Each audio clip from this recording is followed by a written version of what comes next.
Matt continues to have a little bit of a technical difficulty there, but I think he was going to pull on the thread of Jason Mackey's question, which is how do you value an asset that is completely replicable, and why should any one digital asset class created out of thin air be worth more than any other, right? And I think that dovetails into what we might be moving into, I think, for this conversation, which is we focus a lot on Bitcoin, but I think there's these other crypto assets. Matt, you're actually focused on the space as a whole. So I think it might be interesting to maybe tackle this question, both of you, but I think maybe discuss a little bit more of some of the other assets and why perhaps Bitcoin. Is it just because it was the first one, has the longest blockchain, and perhaps it is the one that everybody benchmarks themselves to? But why don't you take over? Well, we have our first Bitcoin myth, so the ball's rolling now.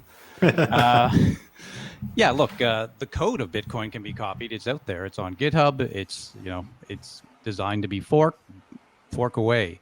But so you can get the code. You can get the UTXO set, right, which is basically a fancy way of saying the Bitcoins, right, or the same database. And that's happened. We saw that the fork wars of 2017. We had Bitcoin Cash, we had Bitcoin SV, and everyone who owned Bitcoin at that time now were owners of Bitcoin Cash and Bitcoin SV and Bitcoin Gold, and there's some worse ones than that. But what they can't replicate, you cannot replicate the miners. You can't replicate the devs. You can't replicate the network effects. That's where the value comes from, not from the code, which anyone could see at any time, not from the UTXO set, which is out there in public blockchain. So, and this has been the flaw in Peter Schiff's thinking all along, right? That it has no intrinsic value and I can copy it. Well, yeah, you can create Peter Coin tomorrow. You can create the same exact rules. So why don't you, right? Why doesn't anyone? Because they don't have the other factors. And that's just what it is. It's actually that simple. Matt, anything to add there? And I guess sort of getting into some of the other coins, maybe talk a little bit about Ethereum and Litecoin and some of the other majors, let's call them, and why Bitcoin as the standard bearer of the space. Yeah, so I guess, maybe playing a little bit on Rob's previous point, sort of the protected nature of Bitcoin in the context of digital assets more broadly. And this speaks a little bit to some of the thinking around Michael Saylor and what he's talked about on the topic.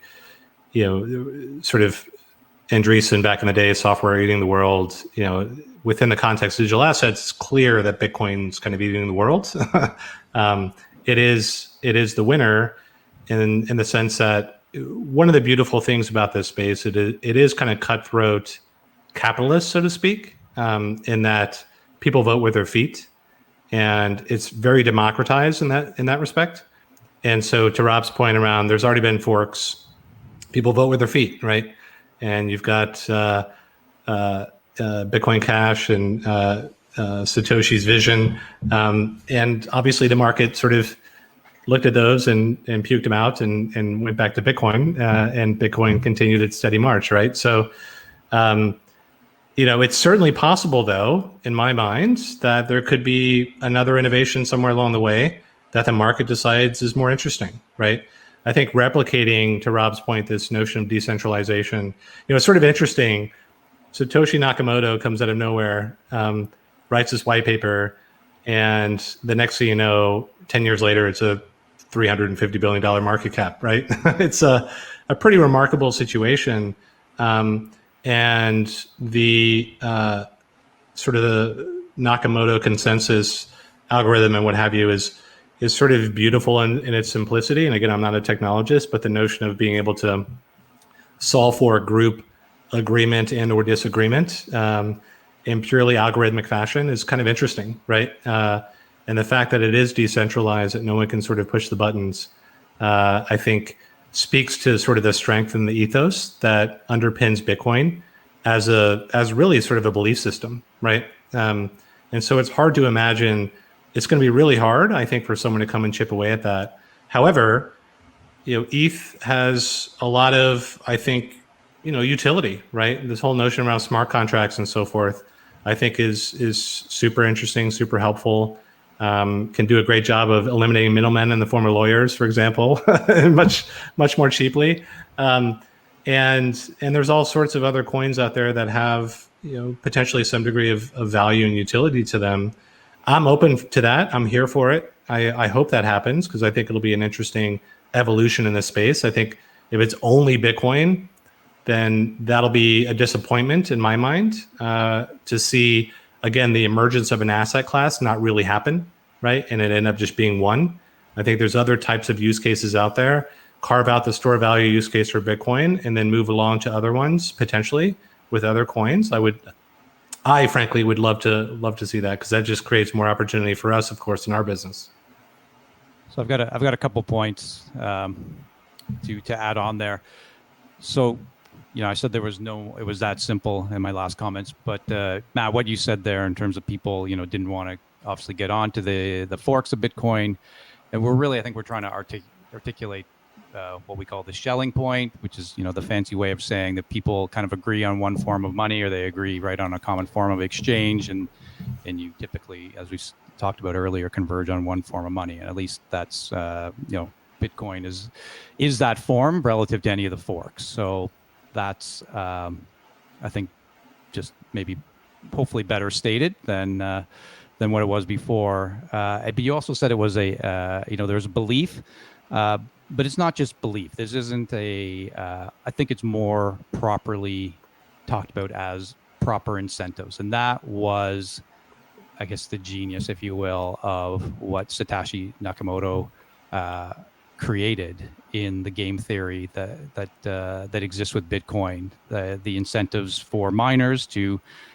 spend their energy, their resources, in exchange for a token, which then is exchanged only if the blocks that the miner form are properly formed, and the nodes, enforce those rules, the so-called consensus rules. So I mean, that sounds like gobbledygook, but which is what makes it difficult in many respects to appreciate. But within there's deep incentives. You don't have to have a belief. You just have to follow your own incentives, and that's why it works across time and space with multiple parties that don't know each other. And so that's important, I think, just for people, that we're not trading on faith here. And beyond that, I envision a much different future, where we have a lot of things being built beyond just a store of value, even medium of exchange, unit of account. My vision of how we get there, I think, is not multiple coins. I believe we should be building kind of in a modular fashion with Bitcoin as that base layer. And there's analogies that you can make kind of in the tech world around Unix and other computer systems, where it's very simple and modular, and you have so-called kind of ossified layers where things don't change. I guess another analogy where people might understand it is the internet, where we have the TCP/IP layer. This is, sort of the nuts and bolts of the internet. That doesn't change, even though there's lots of reasons why we could make a better way to exchange information than IP addresses. We actually are pretty much running out of them, but we don't, because it's stable and people agree.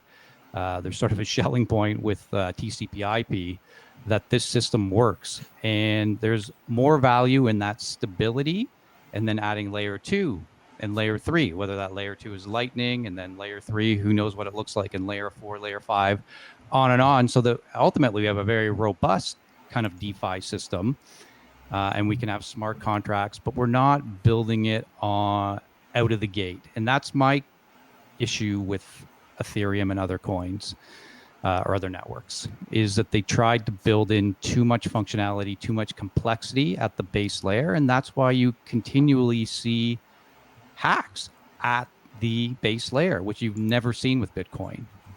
Bitcoin has never been hacked, right? You've had exchanges get hacked, and people confuse that with Bitcoin being hacked, but Bitcoin has been attacked. It is probably the most hardened computer network that's ever existed. There could not be a bigger honeypot than Bitcoin, and it has resisted every attack. And that brings us into sort of the Lindy effect, and the fact that it's existed for a long time, and the longer it exists, the longer it is likely to exist. No other coin has that, and I think it's because of some of the choices that were made that that you know. And so there's still being changes made at the base layer. There's propositions of putting in, Taproot and changing to Schnorr signatures, and these get into technical details. But there's a debate whether we should even do that or whether it should just be left alone and build on top of it. And let's go with Lightning. Let's go with Liquid. Let's go with these second, third layers. I very much favor that approach. So let the games begin, I guess. But yeah.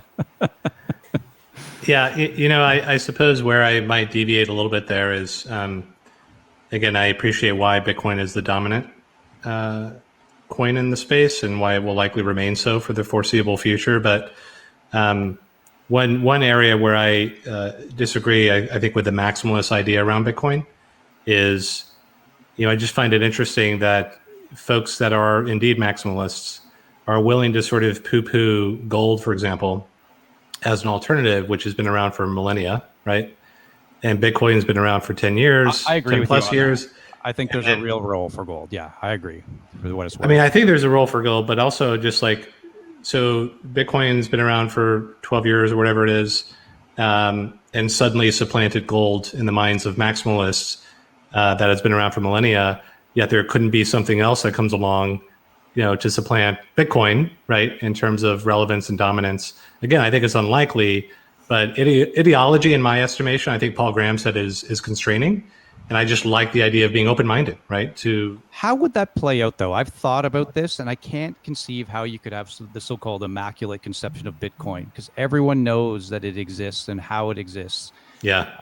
And so I don't, and actually I think that's maybe one of the biggest threats, conversely, as well. If there was some sort of unknown failure, say quantum computing, and even though there's reasons to think that you could, work around that, but let's just say it fails.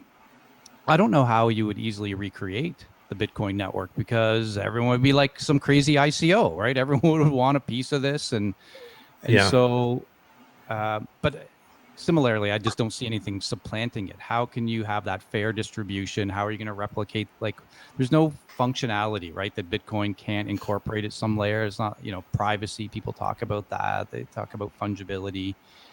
Yeah, those things can come at layer 2 and layer 3. Like, the important properties can't be replicated.